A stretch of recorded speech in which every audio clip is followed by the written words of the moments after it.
चलिए गीता टेक्स्ट से हम देखते हैं कन्हैया आप लोग को कौन सा मैसेज देना चाह रहे हैं। प्लीज कान्हा हमारे व्यूअर्स को मैसेज दीजिए, क्या बताना चाह रहे हैं आप। जैसे जल में तैरती नाव को तूफान उसे अपने लक्ष्य से दूर ले जाता है, वैसे ही इंद्रिय सुख मनुष्य को गलत रास्ते की ओर ले जाता है। तो यहाँ किसी के लिए मैसेज है, या तो आपको अपने इंद्रिय सुख पर नियंत्रण रखना है, कंट्रोल करना है अपनी इंद्रियों को, बेशक कंट्रोल करना। और कंट्रोल कैसे होगा? शरणागति। जब हम सब कुछ ईश्वर पे छोड़ देते हैं तब इंद्रिय हमारी कंट्रोल होती है। ईश्वर पे छोड़ दीजिए, कर्म करते जाइए, जितना हो सके नाम जाप करिए। इंद्रिय क्या है? इंद्रिय एक हमारे अंदर की निगेटिविटी है, सच में निगेटिविटी है।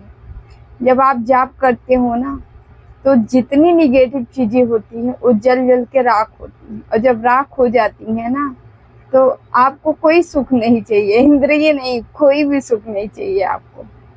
सारे सुख आपको फीके लगते हैं, सारे सुख दुख सब फीके लगते हैं, किसी में मजा नहीं आता आपको केवल और केवल अपने इष्ट में, अपने भगवान में, कन्हैया में मजा आता है।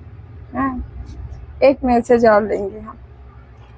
जैसे इसी जन्म में जीवात्मा बाल युवा वृद्ध शरीर को प्राप्त करती है, वैसे ही जीवात्मा मरने के बाद भी नया शरीर प्राप्त करती है।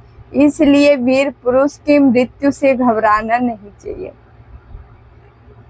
तो किसी की हाल ही में डेथ हुई है या कोई चिंतित है किसी को लेके, तो आपके लिए ही कहा जा रहा है कि आपको चिंता करने की आवश्यकता नहीं है।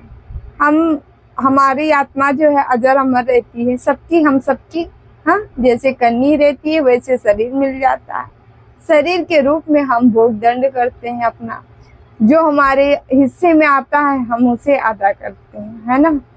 तो अच्छा काम करिए, ठीक है, अच्छे कर्म करिए, ताकि जो भी शरीर मिले, जो भी सोल मिले, आत्मा परमात्मा में लीन हो जाए, अति उत्तम। यदि नहीं हो पा रहा है तो कम से कम इतना जाप ध्यान कर लीजिए, ताकि जो पुनर्जन्म हो उसमें भी हम भक्ति